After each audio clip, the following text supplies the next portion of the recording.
passo, então, com muita satisfação, né, para o Ricardo, para que ele possa, então, também estar fazendo as suas considerações, né? Se tu quiser te apresentar, Ricardo, com alguma coisa que tu ache pertinente estar colocando aqui, te sinta à vontade, seja bem-vindo, né, a esse momento importante e histórico para a gente, né, no Rio Grande do Sul. Bom, queria inicialmente agradecer o convite da ESP, eu sei que não só da ESP, mas da comissão que organizou esse quarto encontro. Como eu disse na abertura, eu participei de uma única reunião, não foi só uma, foram várias, mas eu queria muito agradecer o convite, o reconhecimento aí ao meu convite de estar aqui. Eu sei que também não é um convite só individual. A professora Terezinha Valduga fez a referência no início ali, agradecimento ao programa de pós-graduação em educação da Universidade Federal do Rio Grande do Sul, que eu sou quadro de professores e orientadores desse programa. E esse programa, em particular, eu acho que ao longo da minha fala eu posso poder situar um pouco mais a relevância que esse programa tem para a política de educação e saúde coletiva no estado do Rio Grande do Sul, especialmente essa coordenada pela Escola de Saúde Pública do Rio Grande do Sul. Eu tenho, a Patrícia disse, completa alguma coisa da apresentação, se quiser, mas das coisas nobres que me trazem para essa sala, eu fui diretor da Escola de Saúde Pública do Rio Grande do Sul no período de 99 a 2001. Esse período é um período muito particular. Talvez eu vá mesclar um pouco, Patrícia, minha apresentação já com alguns dados, até para não descolar uma coisa da outra, porque eu acho que ajuda a gente a algumas compreensões. O período 99 a 2001, que é o período em que eu fui diretor da Escola de Saúde Pública do Rio Grande do Sul, ele foi um período em que nós tivemos uma introdução, talvez usando essa expressão, no Brasil, de muitas mudanças relativas à política nacional de educação e, particularmente, na política nacional de educação na saúde. Não sei se é correto falar de uma política nacional de educação na saúde, porque essa não existia. Tá? Existia a política nacional de educação e existia a política nacional de saúde. Tá? Esse encontro de educação na saúde ele vai se materializar, em parte, ao longo justamente desse período, 99 2002, mas ele vai ganhar potência e lugar nacional a partir de 2003. Então, quando eu estava na direção da Escola de Saúde Pública, foi o período em que, por exemplo, o Conselho Nacional de Educação estava discutindo diretrizes curriculares nacionais. A gente tem a Constituição de 88, a gente tem a Lei Orgânica da Saúde, que sai em 90, quase 2 anos depois da Constituição de 88, mas a LDB, que é a Lei Orgânica da Educação, ela vai ser só em 96. Demorou muito mais. Se a Lei Orgânica da Saúde levou quase 2 anos, a de educação levou quase 8 anos. Então, a gente consegue reconhecer o quanto foi difícil estruturar um processo de mudanças na área da educação que respondesse à Constituição de 88. É claro que temos aí algumas diferenças, porque o texto que levou, ou a tese, então, assim, a tese social, né, que levou à afirmação do Sistema Único de Saúde na Constituição de 88, era uma acumulação nacional, não era uma acumulação só do segmento dos trabalhadores da saúde ou dos cientistas da área da saúde. No caso Ricardo, da saúde... Oi. Ricardo, desculpa te interromper. Ah. Algumas pessoas estão dizendo que está ruim o som, como se tivesse abafado o som. Então acho que às vezes eu tenho que trocar aqui o lugar do microfone, vamos ver. Me diz agora se modificou. Agora, fala um pouquinho mais. Quero saber se o som melhorou, se está mais audível. Ou se agora está melhor. Agora está melhor. Alto e bom som. A gente sempre tem que fazer a gente tem que fazer esse teste. Eu vou fazer bem resumido o que eu falei até aqui, tá, gente? Tá bem. Obrigada, Ricardo. Tá bom, eu sou o Ricardo Cecim, fui diretor da Escola de Saúde Pública, que é a parte mais nobre da apresentação aqui, eu considero assim, que fui diretor da escola no período de 99 a 2002. Nesse período, eu disse, não vou nem seguir muito na apresentação, porque eu quero falar desse período histórico. mas também disse que eu aqui, citado pela professora Terezinha Valduga na abertura, represento, ou pertenço, acho que é melhor dizer assim, pertenço ao programa de pós-graduação em Educação da Universidade Federal do Rio Grande do Sul. Esse programa ele tem um papel muito relevante e histórico na política de educação em saúde coletiva do Rio Grande do Sul. Eu vou tentar falar um pouquinho disso também em seguida aqui na minha fala. Eu dizia que esse período que eu fui diretor da Escola de Saúde Pública, então 99 a 2002, ele é um período em que a gente tem uma marcação na política nacional de educação muito particular, e ela é ainda mais particular para o campo da saúde. Porque se nós temos a Lei Orgânica da Saúde, aprovada em 88, que é quase 2 anos depois, da Constituição, a Lei Orgânica da Saúde, aprovada em 90, que é quase 2 anos depois da Constituição de 88, no caso da LDB, Lei de Diretrizes e Bases da Educação Nacional, que é a Lei Orgânica da Educação, essa lei só é aprovada em 96. Então, é quase 8 anos depois. Levou muito mais tempo para que nós chegássemos a uma política de educação do que levou para termos uma política de saúde. A saúde não foi tão custosa em termos de tempo, porque havia uma acumulação na sociedade muito grande, não representada só pelos trabalhadores ou pelos intelectuais da área da saúde.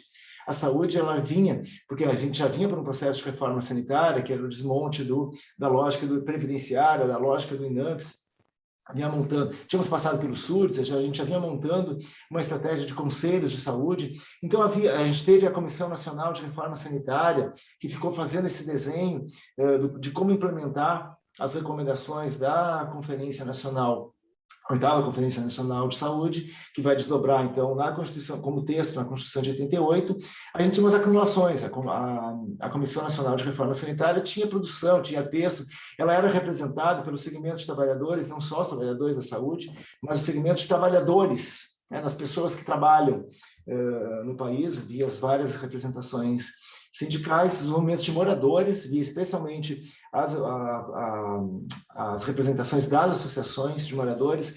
Então, a saúde estava na voz de toda a sociedade, a saúde não estava na voz só daqueles organicamente identificados com este campo, ela estava de maneira organizada na sociedade. Então, esse texto pôde sair porque ele já vinha também de um conjunto de plenárias que estavam no processo constituinte, coisas que não aconteceram de uma maneira tão contundente, vamos dizer assim, na área da educação. Então, as mudanças propostas na educação levou muito mais tempo para que elas ganhassem essa configuração em lei. E uma das mudanças importantes é de que nós deveríamos sair do modelo de currículo mínimo para o modelo de diretrizes curriculares. Na educação superior, a saúde foi muito organizada em relação a isso também. Rede Unida, que eu representei aqui no momento da abertura, foi uma entidade muito engajada com esse movimento, com esse momento de construção das diretrizes curriculares nacionais, até porque se entendia que era relevante fazer uma aproximação da formação de profissionais de saúde, uma aproximação muito forte e muito contundente com o Sistema Único de Saúde. Até porque a legislação do SUS, ela apontava questões de educação, que mesmo hoje, a gente pode dizer que tantos anos depois da Constituição, depois da Lei Orgânica da Saúde, ou da Constituição de 88, a gente ainda tem coisas de uma política de educação na saúde ainda não bem compreendidas, vai ser o tom principal da minha fala aqui.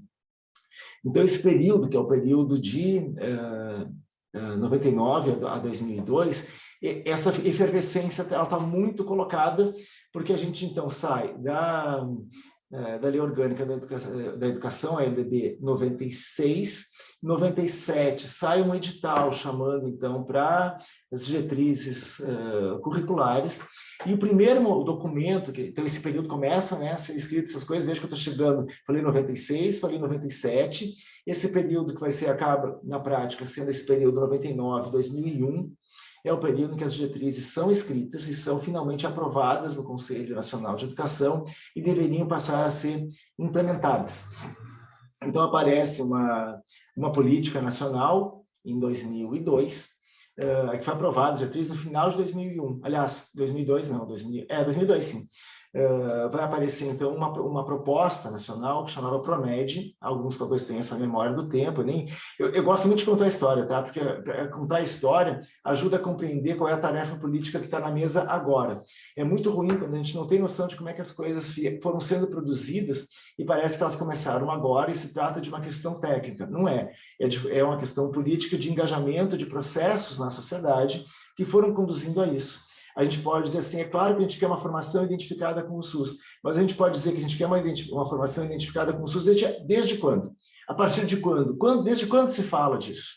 Então, a gente pode usar o marcador, sim, da 8ª Conferência Nacional de Saúde. O marcador seguinte, da primeira Conferência Nacional temática, foi a de Recursos Humanos da Saúde, mas a gente tinha uma marca muito grande do trabalho em saúde com a marca trabalho, muito mais do que a marca educação ou a marca formação, era a marca trabalho. Então, assim, carreira, adesão dos trabalhadores, remuneração dos trabalhadores, até desenvolvimento dos trabalhadores, mas não a formação, especialmente a formação básica, que é quando a gente ainda não está dentro do sistema de saúde, quando a gente ainda está na universidade ou na escola técnica. Essas coisas foram sendo, de fato, construídas e organizadas ao longo do tempo.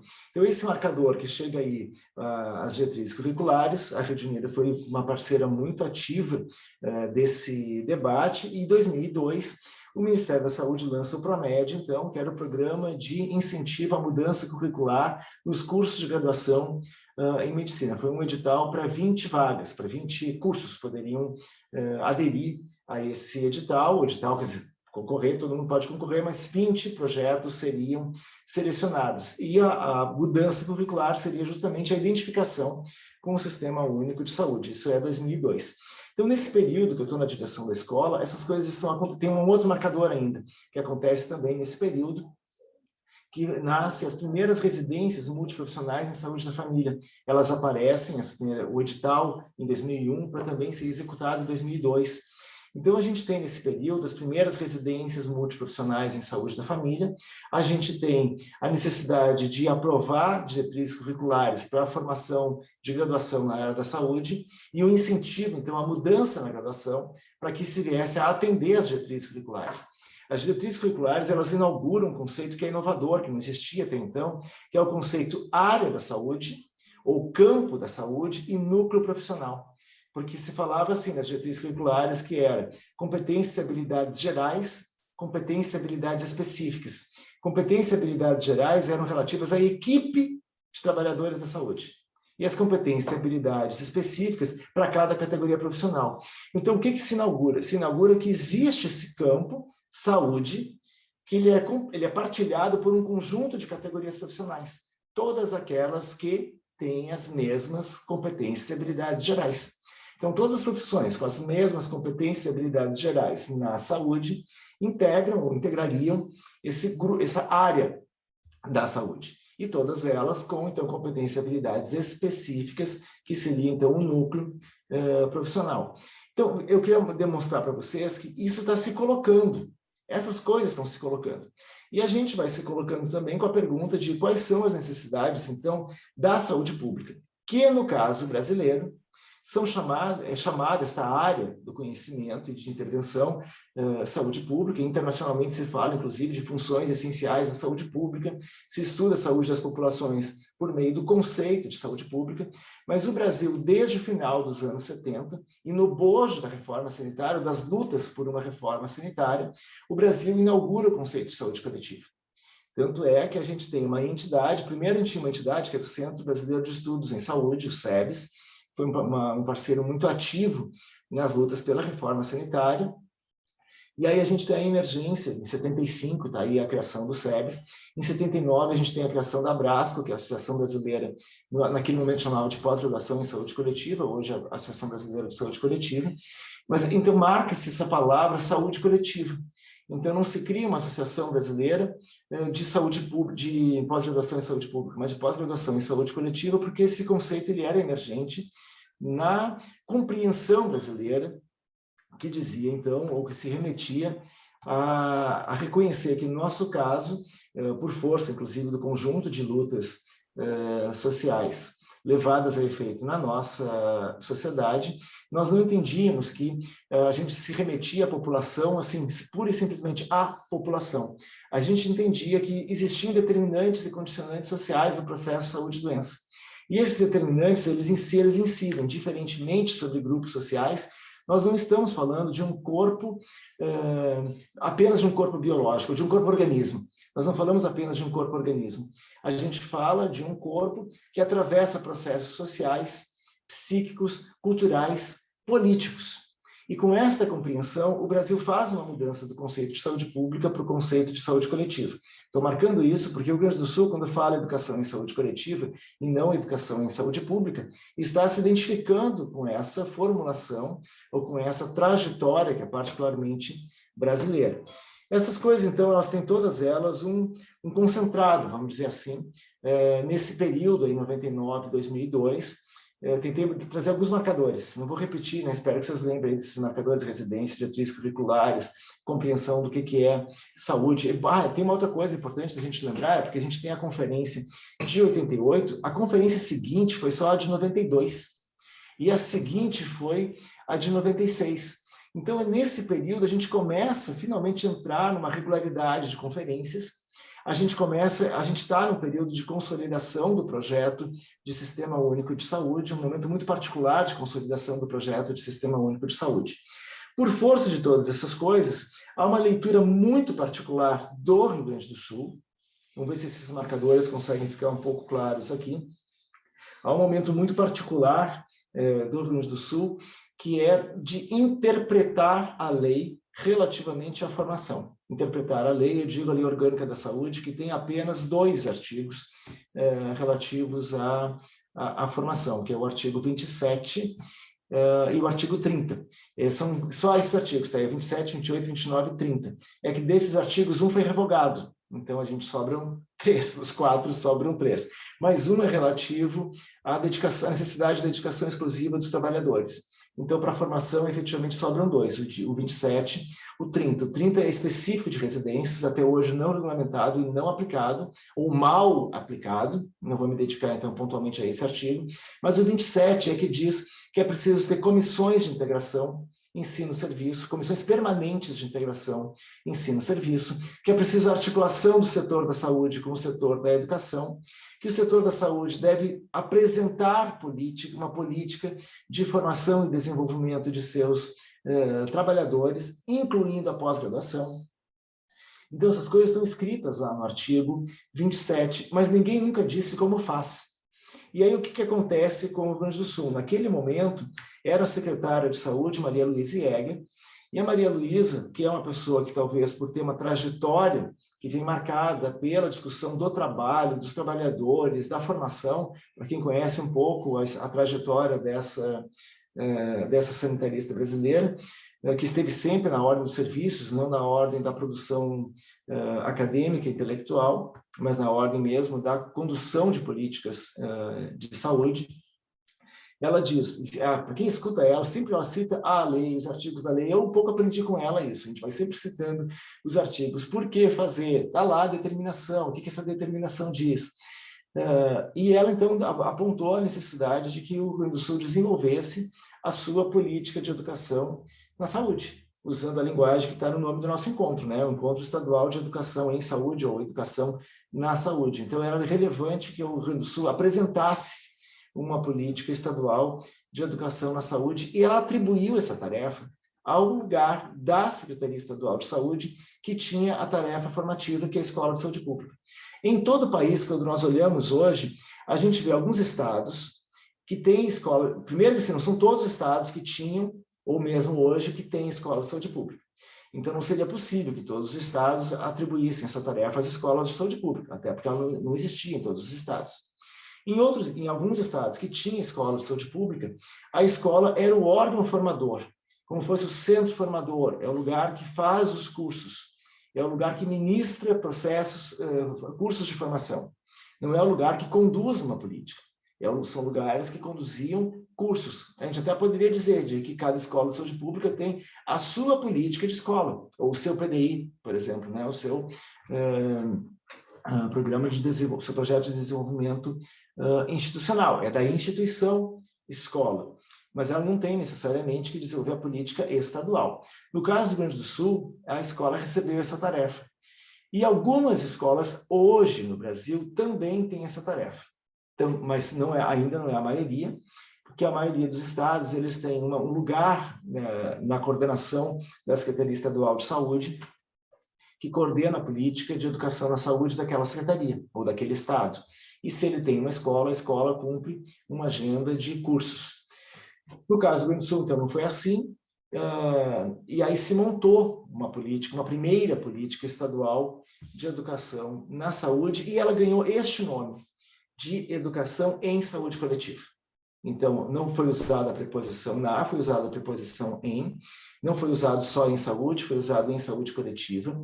Foi usado em saúde coletiva para marcar de que essa formação dizia respeito ao Sistema Único de Saúde e aos saberes intelectuais que organizam o Sistema Único de Saúde, que é o campo da saúde coletiva.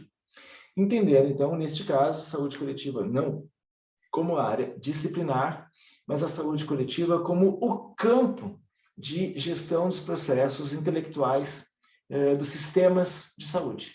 Então, a identificação era uma educação para sistemas de saúde. Quem estuda sistemas de saúde? É a saúde coletiva. Então, a educação em saúde coletiva era aquela educação identificada com o sistema de saúde. Seria uma educação identificada com sistemas de saúde, no caso do Rio Grande do Sul, identificada com o Sistema Estadual de Saúde do Rio Grande do Sul. E aí vem as diretrizes do SUS, então. As diretrizes que são descentralização, que são integralidade da atenção e que são participação popular. Vocês vejam que eu citei 3 coisas aí, né? Integralidade da atenção, descentralização da gestão, participação popular. E nós estávamos na Escola de Saúde Pública, então, com um 4º vértice, que não era nenhum desses 3, das principais diretrizes do Sistema Único de Saúde, mas que era a formação. E aí a gente recupera, então, não só o artigo 27, mas a tarefa constitucional do SUS, que está lá no artigo 200, inciso 3, que é ordenar a formação. E a gente também não tinha uma resposta, mas o que quer dizer ordenar a formação? Então, até esse período, não houve nenhum texto que respondesse sobre o que é ordenar a formação. Eu confesso para vocês que o único texto específico que responde ao o que é ordenar a formação é um texto meu, que está num livro que se chama Enciclopédia das Residências em Saúde, que é um livro que foi organizado por verbetes, cumprindo o abecedário, e na letra O tem ordenação, e tem um texto meu tentando problematizar esse conceito, essa noção de ordenação da formação. Então, vocês vejam que tem um conjunto de coisas que me falam, talvez, espero que ela, mesmo talvez um pouco desorganizada, não desorganize o acompanhamento de vocês, que vocês organizem um pouco mais a minha apresentação aqui, porque são um conjunto de vértices aí. Esse vértice, então, da formação, ele acaba configurando aquilo que Terezinha Valduga fez a chamada já na abertura, que é o quadrilátero. O que é o quadrilátero? É a formação, a atenção, a gestão e a participação. Justamente são as 3 diretrizes constitucionais articuladas com esse 4º vértice que vai configurar uma política específica que é a da formação. Então, o quadrilátero ele apontava que a formação necessariamente se articula com essas 3 diretrizes, de modo que a formação não seja descolada da noção de sistema.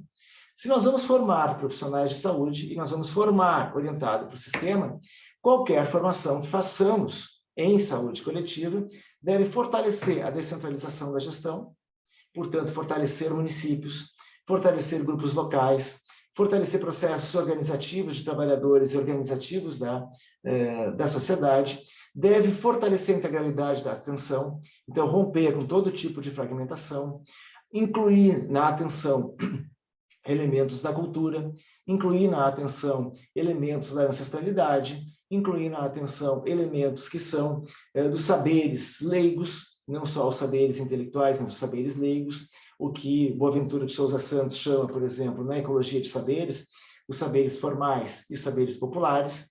Então, na atenção integral, a gente deveria, para alcançar uma atenção integral, nós precisamos dar conta desse modo de compreender, precisamos chegar a um conceito de rede de rede integrada de atenção, sair daquela hierarquização de hospital no topo e atenção básica na base. Eu tenho chamado a atenção que a atenção básica, assim como a atenção primária, essas duas palavras, elas são um pouquinho traiçoeiras, porque parece que primário é alguma coisa simplificada, simplória, primitiva. Não é. Primário quer dizer essencial, assim como básico parece que é uma coisa que é basal, não é. Básico quer dizer o que embasa, é o que dá embasamento, e por isso nós falamos de uma atenção coordenada pela atenção básica, porque justamente o básico quer dizer isso, é o ordenador da atenção, é o que embasa a noção de atenção à saúde. Então, básico e primário são palavras que quase sempre precisam ser melhor explicadas. Então, a atenção integral, ela precisava de ter essa característica de que a rede funcionasse como rede, sem essa fragmentação de que tem uma coisa aqui embaixo e as outras coisas vão subindo. Se é uma rede, a rede não tem hierarquia, a rede não tem nível. A gente fala em nível primário, secundário, terciário, é completamente equivocado, porque nível é como colocar, assim, eu consigo dizer esse copo está no nível baixo, aí o nível é que vai subindo porque eu estou colocando mais. Não, a rede não tem nível. A rede são coisas que se interconectam. Então, a gente precisava, para fazer atenção integral, quero dizer tudo isso, inclusive a mudança nos parâmetros da clínica. A clínica biomédica, a clínica centrada no médico, a clínica centrada no hospital, a gente tem que mudar esse tipo de configuração. Então, vejo que o quadrilátero está dizendo de que eu tenho um componente da formação que vai acentuar muitos processos descentralizados, de poder local, de capacidade de interferência na tomada de decisão, de reconhecimento da escuta e da participação local, vai dizer que a integralidade vai se orientar pela integralidade da atenção e vai se orientar, então, pela participação popular ou pela participação social, que eu já mesclei um pouco falando de por que descentralizar significa mais próximo da sociedade, por que integralidade da atenção, porque mais próximo das pessoas, mas as pessoas participam de lugares onde essas decisões são tomadas, ou discutidas, ou aprofundadas, colocadas em questão. Então, sempre que nós fizéssemos uma formação que fosse orientada pelo sistema de saúde, nós dizíamos, então, formação em saúde coletiva. Essa formação em saúde coletiva, com no mínimo essas três grandes noções. E assim vai se montando no estado do Rio Grande do Sul, esse desenho, que quando chega 2003, isso foi até, como eu disse para vocês, foi até 2002. Teve aí as residências, a Escola de Saúde Pública assumiu a expansão e fortalecimento de todas as suas residências, trabalhou com agregado às residências, para que as residências dissessem respeito fortemente ao sistema de saúde, todas elas fossem multiprofissionais. O esforço de que todas as residências, quando eu digo assim, todas as residências serem multiprofissionais, não quer dizer que todas as categorias profissionais estão na mesma residência. A gente usava o conceito de residência integrada em saúde, que está numa lei, foi feita uma lei no final de 2002, que deu conta de assegurar que o Rio Grande do Sul tem uma política, no mínimo um regulamento para as residências no estado do Rio Grande do Sul, com uma remuneração de bolsa, que inclusive é maior que a tabela nacional, tem um agregado aí de 30% no valor da bolsa, mas se usava o conceito de residência integrada por 3 motivos, eu vou dizer assim. E vejo que estou enchendo de coisas aqui nessa conversa. Por que tem 3 motivos? Porque se existe a residência médica regulamentada por lei, e a gente não tem as demais residências regulamentadas por lei, a gente pode agregar essas residências que vierem a ser desenvolvidas, integrar com a residência médica. Já aí teria uma integração. Mas a gente também defendia que, na medida do necessário, a gente pode trabalhar com aperfeiçoamento especializado, que significou, por exemplo, aqui no Rio Grande do Sul, significa residência, o 3º ano de residência na Escola de Saúde Pública, que tem a vaga de R3. Não precisa que a gente tenha um regulamento nacional sobre quem é o R3, porque o Rio Grande do Sul tem o aperfeiçoamento especializado com bolsa. Então, a residência integrada, esse conceito de residência integrada foi nos permitindo fazer a integração da saúde com ciências humanas, foi nos permitindo fazer a integração em rede, foi nos permitindo fazer a integração das várias profissões com a medicina. Então, foram caminhos que a gente foi abrindo. Isso tudo estava demonstrado, no final de 2002, como potência, como possibilidade, como caminho, como uma primeira vez. Talvez muitos de vocês saibam, inclusive, que até aquele período, o Rio Grande do Sul quase não usava a expressão, ou nem usava a expressão educação permanente. usava principalmente a expressão educação continuada. Era a expressão que a gente mais usava no Rio Grande do Sul naquele período, porque essa política estava sendo montada, ela estava sendo pensada, ela estava sendo detectada. Não existia uma política de educação na saúde, não existia o que é ordenar a formação de recursos humanos, não existia. Em 2003, acontecem algumas coisas. Em 2003, acontece o quê? A criação da SEGEDS, a Secretaria de Gestão do Trabalho e da Educação na Saúde no Ministério da Saúde. Ela não existia, ela foi criada em 2003. Foi apresentado ao Conselho Nacional de Saúde a proposta de uma política nacional de formação e desenvolvimento dos trabalhadores para o SUS, com 2 pontos, caminhos da educação permanente em saúde. Foi aprovado no Conselho Nacional de Saúde. Ao final de 2003, isso foi levado para a 12ª Conferência Nacional de Saúde.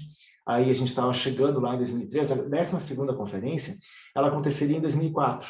Mas o governo antecipou a conferência para 2003, porque era o primeiro ano do governo Lula, antecipou para aquele ano, aconteceu só em dezembro, antecipou para aquele ano porque a meta naquele momento do governo era, quem sabe, a gente escuta a sociedade ainda no primeiro ano para fazer a gestão dos próximos 3 anos. E no final desse ano, então, nesta conferência, 12ª Conferência Nacional de Saúde, ela também aprovou esse projeto de política nacional de educação na saúde ou de educação permanente em saúde. Então, vejo que essa montagem se diz que tem um momento concentrado em 99, 2002, que casualmente era eu que estava na direção da Escola de Saúde Pública com uma tarefa designada pela secretária de Saúde, que era de estruturar uma política estadual, uma política gaúcha de educação na saúde. Eu gostei muito de ouvir o Diego dizendo antes, que ele falou ali do gauchismo, ou do gauchesco, porque é um pouco disso. A política gaúcha efetivamente produzir alguma coisa com a cara do Rio Grande do Sul. Não por acaso, isso tudo chegou em URESC, no MESC, porque era o estado inteiro. Então, isso tudo aconteceu nesse período, que vai cair lá em 2003, e em 2004, então, a gente tem a primeira portaria. Então, tem os acúmulos de 2003, que foi a criação das SEGEDs, a discussão de uma política nacional com o Conselho Nacional de Saúde, a aprovação na 12ª Conferência Nacional de Saúde, e aí em fevereiro de 2004, então sai a primeira portaria, sempre aquele como faz. Tá bom, a ideia é essa, mas como faz? Então a gente tem a Constituição de 88, mas como faz? Lei Orgânica da Saúde, mas como faz? Vieram por um bom período das nobres, depois Pacto pela Saúde, então esses movimentos são sempre responder como faz. No caso da educação na saúde, então, o como faz veio com essa primeira política nacional de educação na saúde, que é de fevereiro de 2004, que é a portaria 198. Essa portaria, então, ela passou a organizar essa área, esse campo, essa tarefa do ordenar a formação, esse como faz, porque aí apareceu a formação dos trabalhadores que estão inseridos no sistema, mas apareceu a necessidade da integração ensino-serviço, apareceu a expansão da educação técnica, a profissionalização do pessoal de nível médio. Tinha um passado anterior também, bom, eu esqueci de falar isso, mas também teve no antecedente, teve a criação do Profile, então também teve que responder à formação dos trabalhadores do nível médio. Isso foi uma grande política nacional, que também no caso do Rio Grande do Sul ficou com a Escola de Saúde Pública. Vejo que assim, tudo que era de educação ia para a Escola de Saúde Pública. Era ensino técnico, era residência, era conversar com a universidade, era fazer o desenvolvimento dos trabalhadores, estava tudo lá. E para não fazer uma coisa dispersa, precisava construir essa noção de uma política. Foi montada essa primeira política no Rio Grande do Sul, com esse nome, Educação em Saúde Coletiva. Em 2003, acontece de novo esse concentrado no governo federal. E o governo federal também organiza a sua política e faz a sua primeira portaria. O mundo segue se movendo e vai se caminhar, saindo das nobres. Vem aí o decreto 7.508, que deu conceito para coisas que não estavam conceituadas, o que é rede de saúde, mapa de saúde, regionalização, diretrizes clínicas, protocolos clínicos. Essas coisas vão aparecer no decreto 7.508, que é de 2011. Mas antes ainda do decreto, teve o Pacto pela Saúde, que foi o de 2006. Então, eu estou mostrando assim, que as coisas vão se organizando. E o Pacto pela Saúde de 2006, ele acabou gerando a nova portaria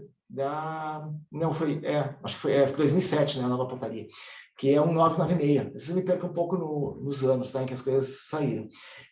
saiu a nova portaria porque houve um processo de avaliação, então, da educação permanente em saúde, se deve continuar, não deve continuar. E toda a representação dos municípios e dos estados foi muito enfática em continuar, porque todos reconheciam, os gestores reconheciam que pela primeira vez se falou em uma política de educação, e não aquele conjunto de cursos que toda hora aparecia. Uma determinada área técnica propunha um curso, outra área técnica propunha outro curso, e outro curso, e outro curso, toda hora tinha um curso. E não tinha uma política, especialmente, que fosse descentralizada, que pudesse chegar nesse âmbito local e que fizesse uma conversa com as universidades. Sempre que tinha um edital, o edital ele acabava financiando uma universidade ou outra, mas não eram as universidades conversando. A gente vai chegar ao patamar de que precisa fazer a gestão, inclusive dos campos de estágio, de maneira que se saiba quantas são as universidades, quantos são os cursos, como eles habitam o cenário de práticas do SUS. O cenário de práticas do SUS deveria caminhar para o SUS Escola, para uma rede SUS Escola. Tudo isso está na cena, tudo isso está implicado com chegar a montar uma política, então. E essa primeira política, que tem essa primeira portaria, depois a segunda portaria, ela foi se apresentando para o país, sempre com a chamada Educação Permanente em Saúde.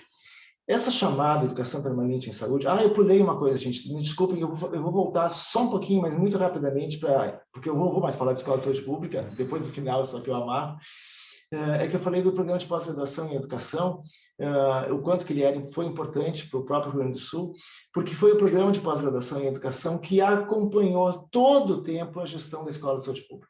Dos 4 anos em que eu fui diretor da Escola de Saúde Pública, eu estive acompanhado diretamente, eu era e sou até hoje professor do programa de pós-graduação em educação, e de fato a linha de pesquisa educação e ensino da saúde esteve na base desse projeto de Escola de Saúde Pública, tanto que eu disponibilizo sempre para a Terezinha Valduga e quaisquer diretores que passaram ou passarão pela Escola de Saúde Pública, essa linha de pesquisa, esse grupo temático de pesquisa, que é a Educação e Ensino da Saúde, esteve, está e estará sempre à disposição da política de educação no estado do Rio Grande do Sul, porque é uma área específica de estudos desse programa de pós-graduação. Pronto, era só esse parênteses que eu esqueci.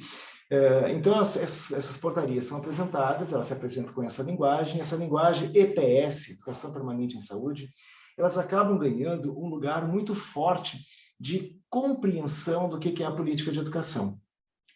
Quando a gente fala de Sistema Único de Saúde ou fala de SUS, fica claro para a gente a agenda política que o SUS tem. É diferente quando se a gente falar Sistema Brasileiro de Saúde, Sistema Nacional de Saúde, eu não sei se estaria tão clara a agenda política da sociedade de que quando a gente fala SUS. O movimento organizado de saúde, quando fala SUS, não fala assim é o setor público, é a unidade básica de saúde. A gente fala o sistema do Brasil, que é para atender a todos, sem distinção de ninguém, com participação da população na tomada de decisões sobre o sistema de saúde. Então, esse U que está aí no meio, que não foi Sistema Nacional de Saúde, Sistema de Saúde do Brasil, Sistema Brasileiro de Saúde, a gente fala, por exemplo, no Reino Unido, um dos sistemas de saúde mais famosos do mundo é o Sistema Nacional de Saúde. A gente fala da Itália, que foi muito inspirador da reforma sanitária brasileira, pelo movimento feito lá, e a gente fala Sistema Sanitário Italiano. Mas no Brasil a gente fala SUS, a gente fala Sistema Único de Saúde. Então esse U aí de único, ele quer dizer várias coisas, ele é uma agenda política. Não tinha mais a separação, a fragmentação, o que era Ministério da Previdência, Ministério da Saúde, Ministério do Trabalho, Ministério da Educação, cada um fazendo um pouco de saúde, uma distinção forte de que havia saúde pública e assistência médica, não é mais assistência médica e saúde pública, essas coisas estão juntas, não dá mais para falar em saúde pública e assistência médica, é preciso falar em atenção integral à saúde. Então o SUS ele é portador de toda essa agenda, esse nome é portador de toda essa agenda. No caso da saúde, da educação na saúde, quando entrou o P, esse P ele teve essa mesma representação, ele é portador da agenda política do SUS. Então, quando a gente diz assim, quando a sociedade diz, mas esse projeto não é um projeto de educação permanente, e a gente diz, ele é de educação continuada, ele é de educação, mas não é educação permanente. Quando a sociedade diz isso, seja quem for que diz isso, está tentando dizer que existe uma educação na saúde com cara de SUS, e ela é educação permanente. Se não é educação permanente, já não tem cara de SUS, por isso a gente faz essa acusação. Mas isso não é educação permanente, isso é educação continuada. Mas isso não é educação permanente, isso é treinamento. Isso não é educação permanente, isso é capacitação.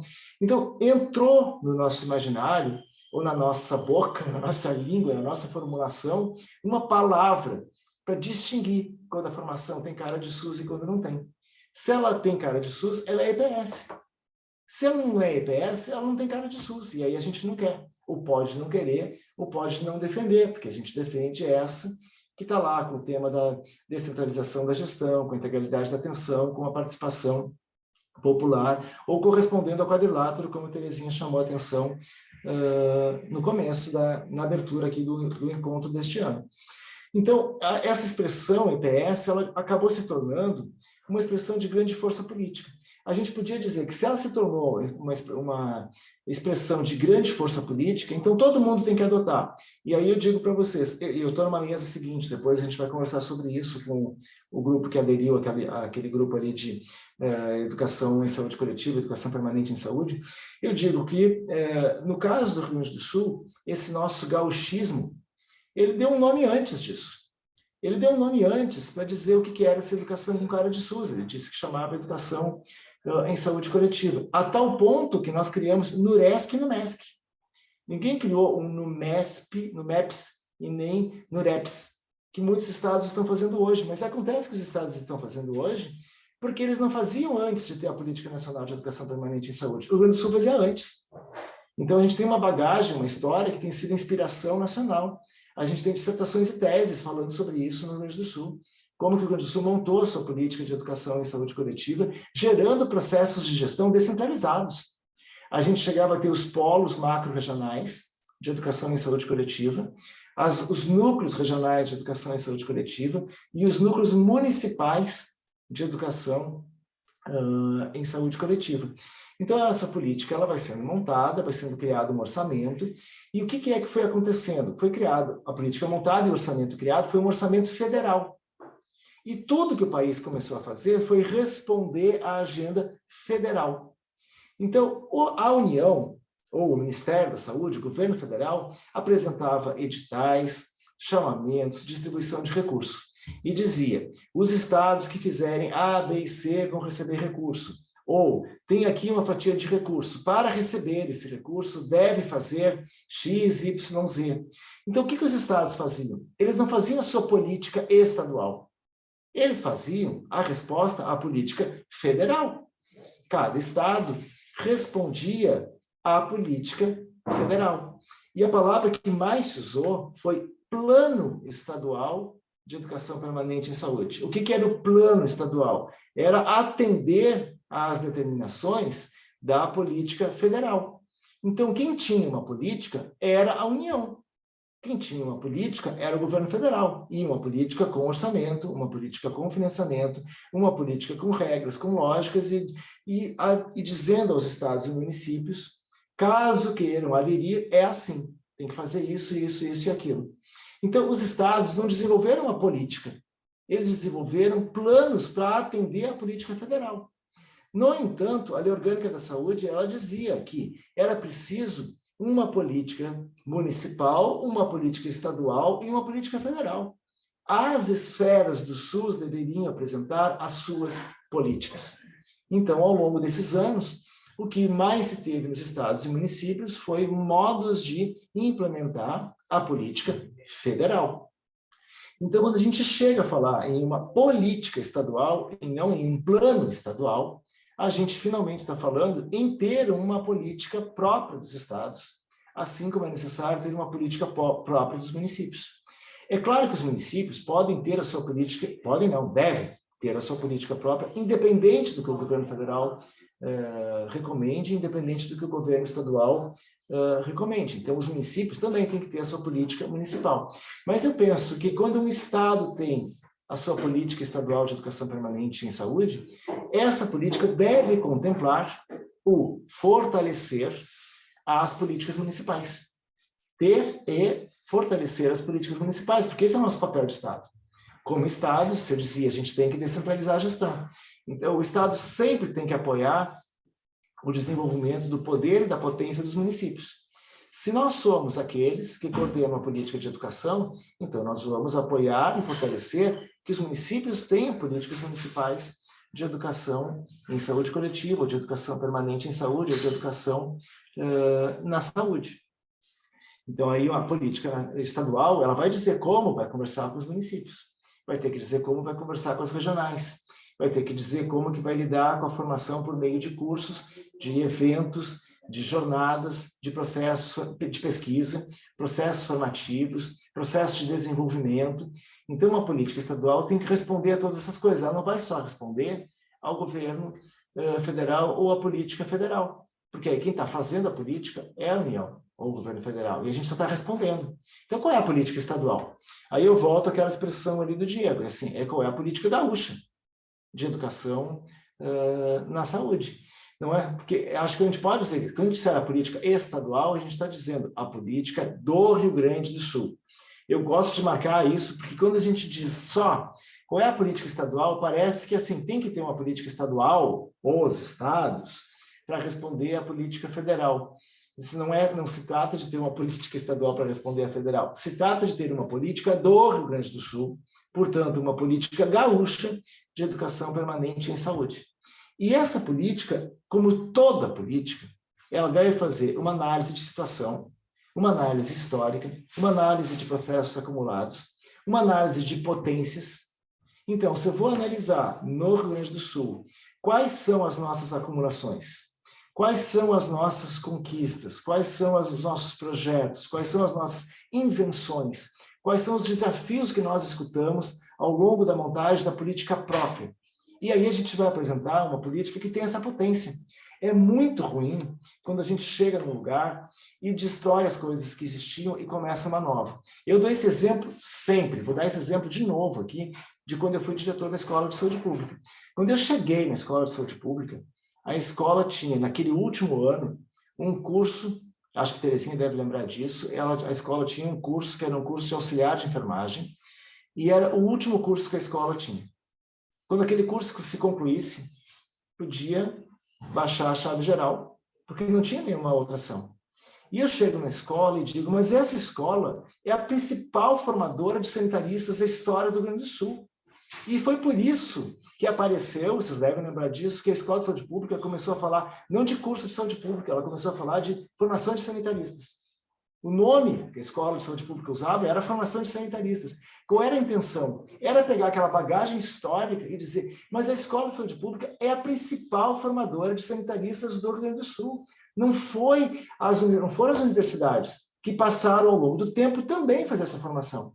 Mas quem historicamente formava sanitaristas no Rio Grande do Sul, quem gerou quadros para conduzir sistemas de saúde no Rio Grande do Sul, foi a Escola de Saúde Pública.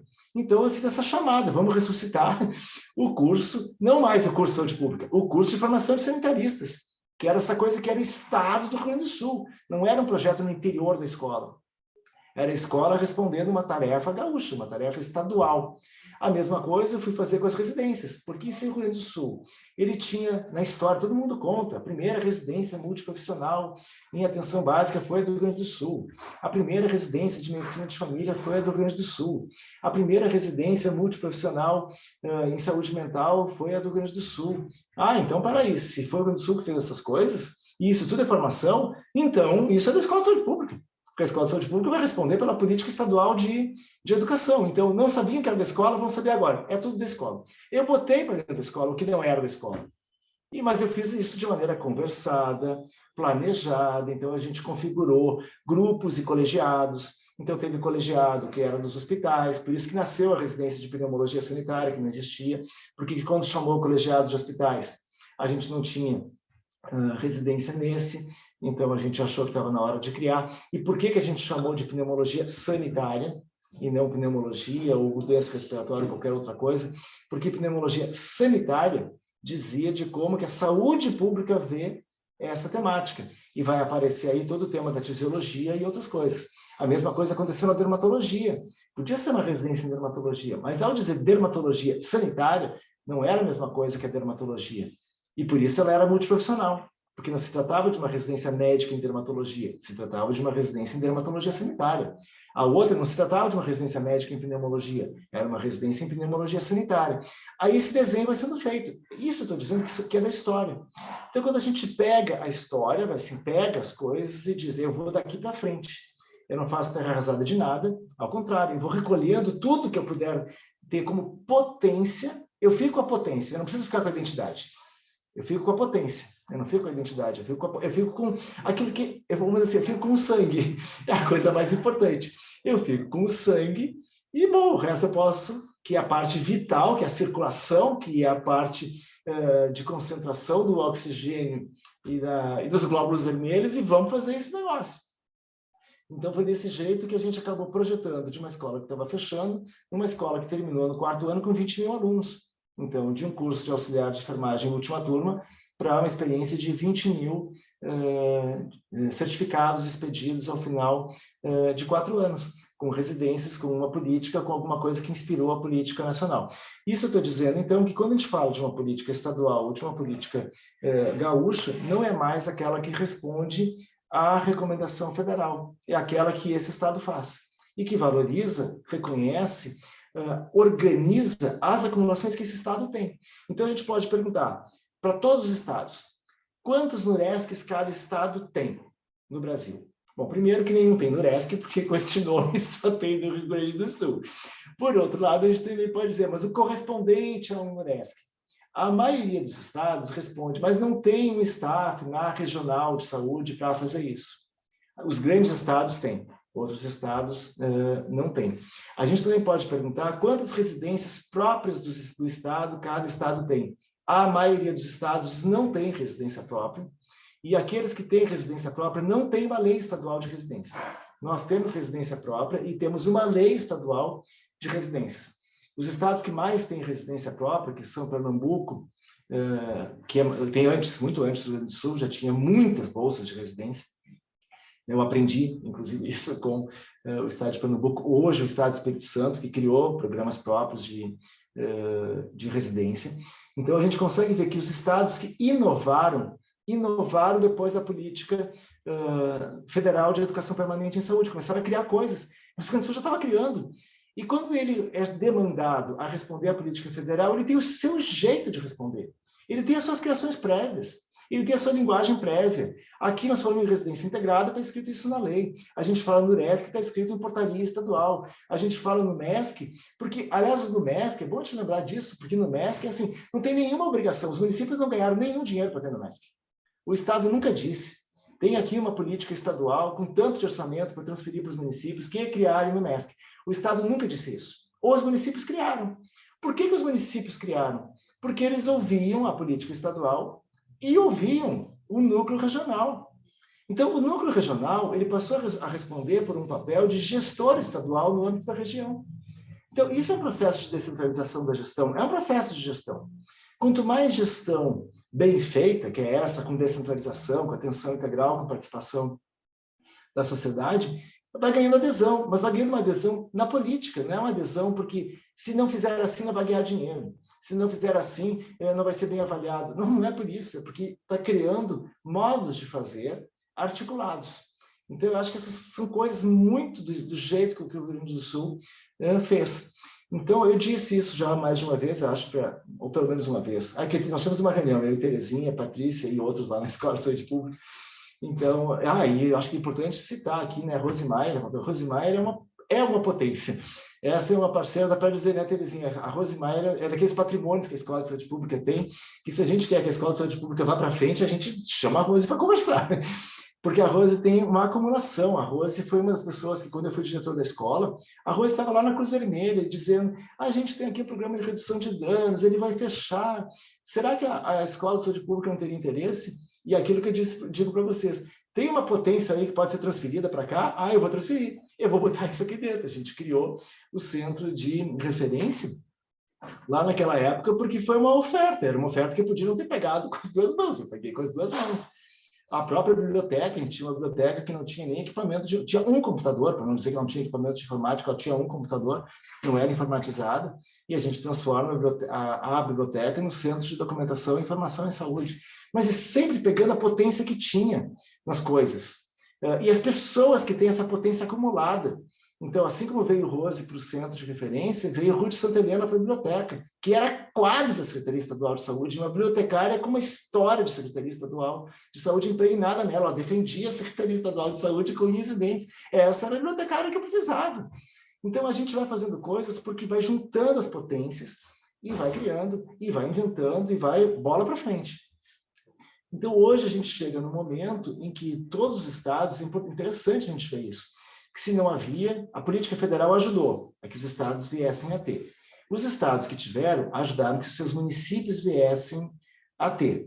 O que aconteceu é que a gente teve um edital com algum financiamento dirigido a todos os estados que apresentassem, tem o papel do CONAS, importante dizer isso, né? Tem o papel do CONAS, então são os próprios estados que estão ali produzindo coisas. Então, quando o CONAS ele vai para junto do Ministério da Saúde dizer: nós queremos a política de educação permanente em saúde, são os estados representados pelo CONAS dizendo ao Ministério da Saúde: nós queremos política de educação permanente em saúde.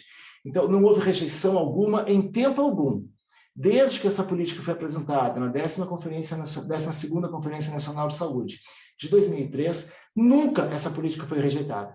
Todos os estudos avaliativos que disseram tem problemas, veio com recomendações de como superar e como melhorar. Nunca foi de terminar, encerrar, substituir por outra coisa.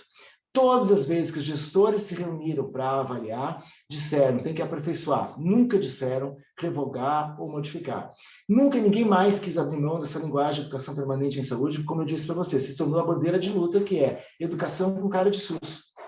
Então, essas coisas, essas aquisições, elas são muito importantes para nós, porque elas são agenda do SUS. Elas não são agenda de partido, não são agenda de gestão, elas são agendas do SUS. E quanto mais agenda do SUS nós tivermos, mais chance de que as coisas possam perdurar e possam se manter. Porque é muito ruim essa sensação de que troca as pessoas e tudo se perde, troca a gestão, tudo se perde. Se pertencer a todos, não é tão simples perder ou ver se escoar pelo ralo alguma coisa que nós fizemos juntos, porque nós juntos, em muitos, defendemos, queremos e trabalhamos para dispor dessas coisas e dessas possibilidades. Então, a gente chegou agora, nesse último período, o que eu estava dizendo, o CONAS, junto com o Ministério da Saúde, trabalhou para ter financiamento. E teve um financiamento que pediu aos estados, por um prazo, que era até dezembro de 2018, apresentar o seu plano estadual. Os estados tinham que apresentar um plano estadual e muitos estados, então, trabalharam ao montar esse plano estadual, começaram a montar a sua política estadual. E eu dou o exemplo da política estadual do Ceará e dou o exemplo da política estadual de Pernambuco, que fizeram, de fato, uma política estadual e não um plano estadual. Tenho passado por muitos lugares, vou dar o exemplo do Rio Grande do Norte, o exemplo do Espírito Santo, que me dizem: nós fizemos um plano estadual, mas agora a gente quer fazer a nossa política estadual. Então, o que aconteceu? É que passou o ano 2019, 20, agora a gente está no 21, em que até recursos foram destinados para os estados e para os municípios para fazer aquele plano.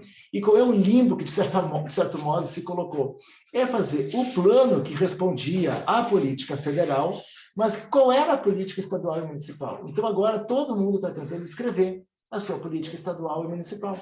Então, esse é um tempo de acumulação, de amadurecimento, é um tempo progressivo em chegar a ter uma política de educação na saúde. Ela também responde a um problema grave que nós temos, que o governo federal hoje não tem nenhuma política de educação na saúde. A política que tem é aquela lá de 2018, porque não teve nenhuma política depois. E é importante dizer a diferença que tem estratégias, programas e uma política. Porque estratégias e programas sempre teve. Sempre teve. O SUS sempre fez formação. Não é que houve algum tempo que o sistema de saúde não fez formação? Não, nunca teve esse tempo. Sempre o sistema de saúde fez treinamento, capacitação e formações. Sempre. E dá para a gente comemorar, inclusive, algumas que foram muito fortes. Eu citei aqui as residências, por exemplo, foi uma criação do Ministério da Saúde. A gente tem formação de equipes gestoras. A gente tem muitos processos formativos intensos e relevantes. Mas isso é diferente de ter uma política onde toda a proposta de educação está visível e a gente consegue traduzir o que quer dizer ordenar a formação que está lá na Constituição. Imagina que se ordenar a formação for fazer um festival de cursos, isso não é ordenar a formação.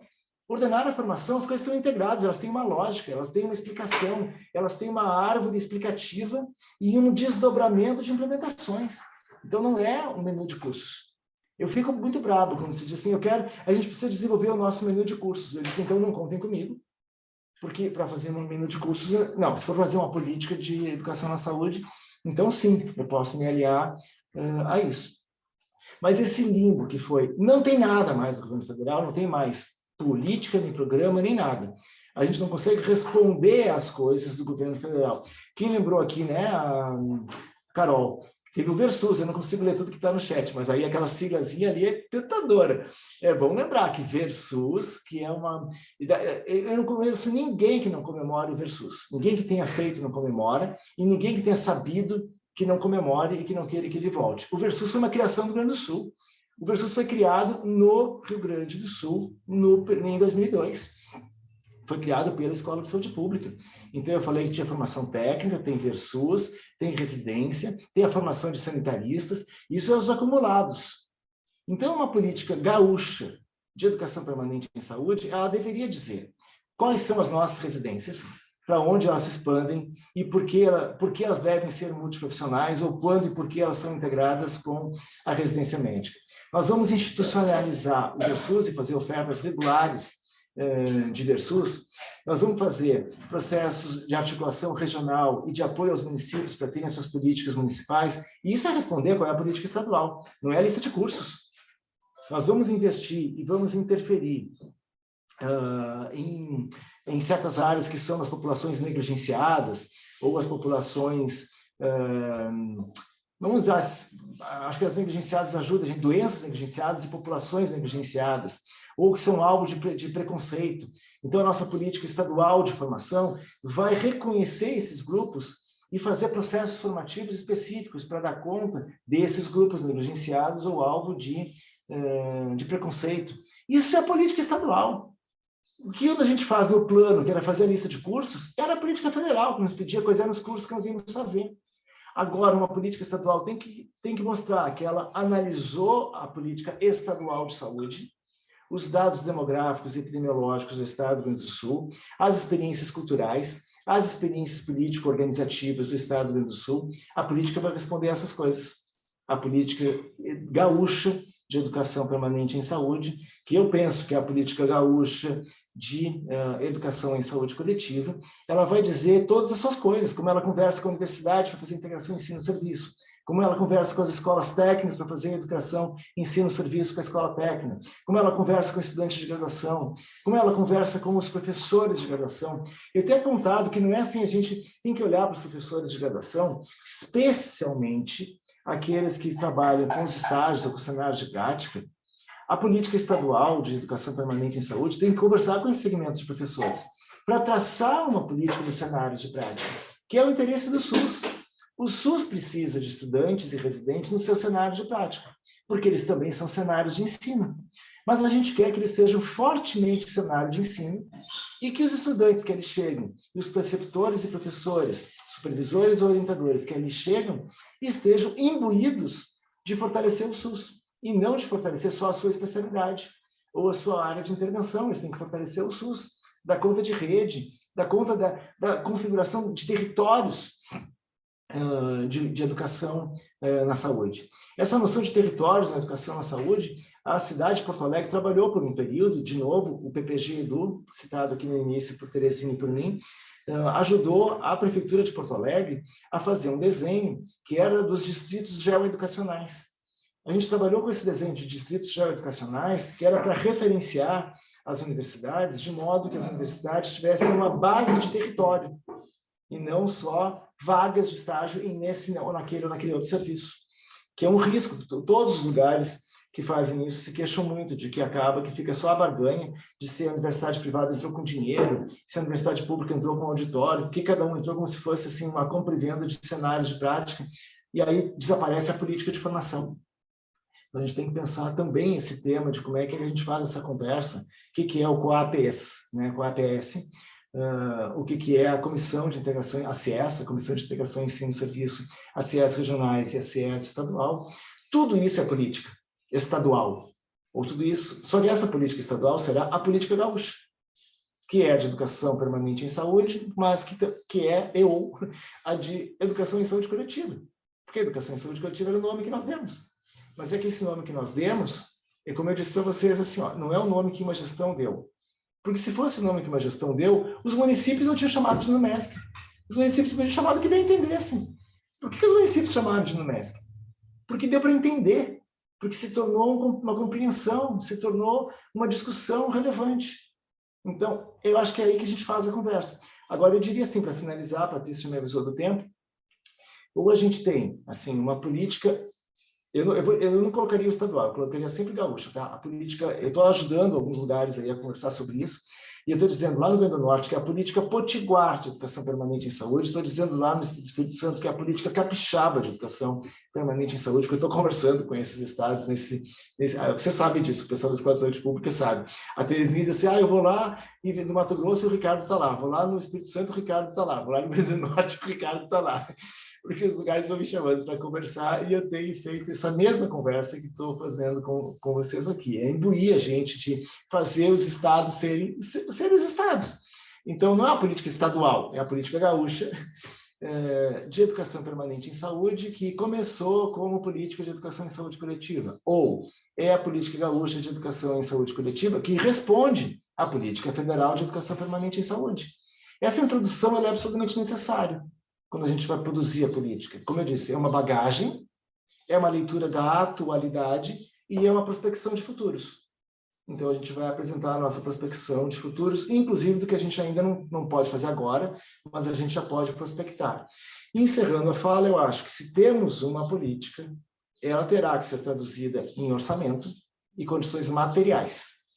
Então, eu entendo que se a gente tem uma política estadual, uma política gaúcha, ela deve dizer de qual é o quadro de trabalhadores que fazem parte, qual é a estrutura de gestão para que ela seja conduzida, qual é o orçamento que ela tem.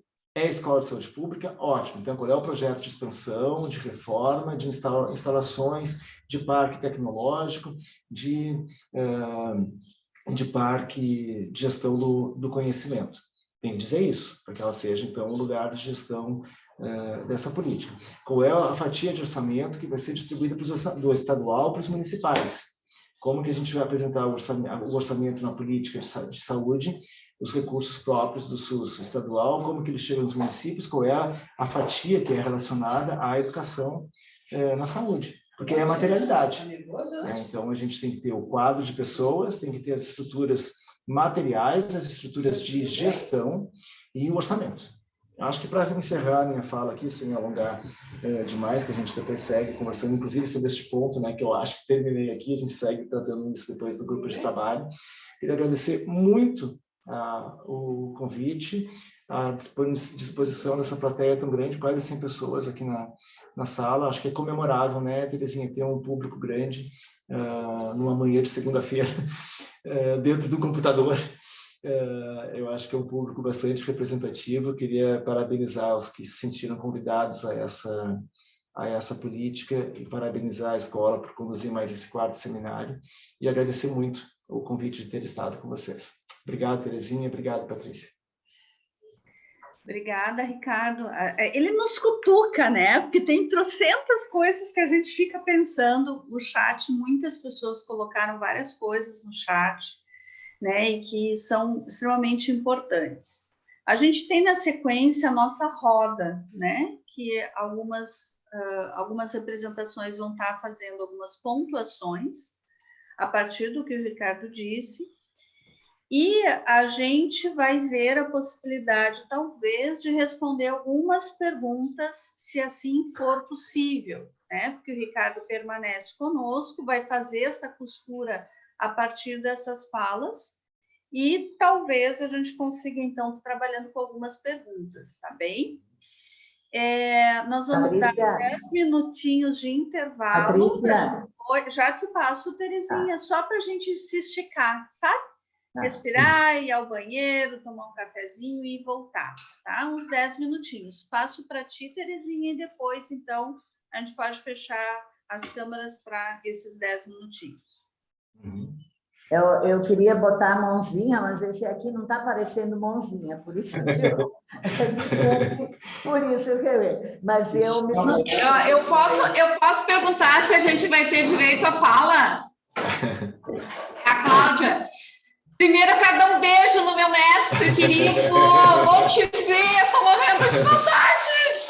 E eu quero saber se a gente vai ter direito à fala, porque eu já estou aqui, ó. Ele sabe que eu adoro falar. Eu já fiz aqui, ó, 500.000 anotações. Bem, Cláudia, a gente vai tentar escutar primeiro as pessoas que estão aqui para poder trazer algumas ponderações, tá? E a gente vê o que vai ter de tempo para poder abrir em algumas considerações, talvez breves. A gente tem que cuidar que a gente está com um grande grupo e tem que poder também, tá bem? Passo para ti, Terezinha, e logo na sequência a gente dá os 10 minutos. E lembrando que depois tem o grupo, né, Patrícia, que outros podem seguir, quem for para o grupo, essa conversa pode seguir. Isso, exatamente. Era justamente isso que eu queria dizer para a Cláudia, eu sei, te conheço, Cláudia, mas e também o Ricardo, que instigou muito, né? Ele trouxe, assim, várias reflexões, por isso, Cláudia, que a gente, na sequência, tem a roda de conversa. E a roda de conversa é justamente para clarear, para discutir, para propor as nossas questões. Mas eu pedi a palavra só para te agradecer, Ricardo, pela tua participação, por essa brilhante explanação histórica, e quando a gente conversou, sem dúvida nenhuma, você é o representante do nosso Estado que tem este conhecimento, esta apropriação de toda essa caminhada dentro da política da educação e saúde. Então, eu queria te agradecer imensamente pela tua participação e dizer, sim, que é um sucesso, porque nós fizemos a semana passada a mostra nacional e nós tivemos só no primeiro dia esse público, e foram 3 dias. Então, iniciando com esse público, é um evento de sucesso já, sem dúvida nenhuma. Então, agradeço às pessoas comprometidas em buscar a melhor política gaúcha de educação em saúde, que estão aqui compartilhando com a gente. Então, um bom intervalo a todos e a gente retoma, sim, na roda de conversa, os nossos questionamentos. Obrigada, Patrícia, pela tua conversa. Também. Até às 11h06, então, nosso intervalo. Até daqui um pouco.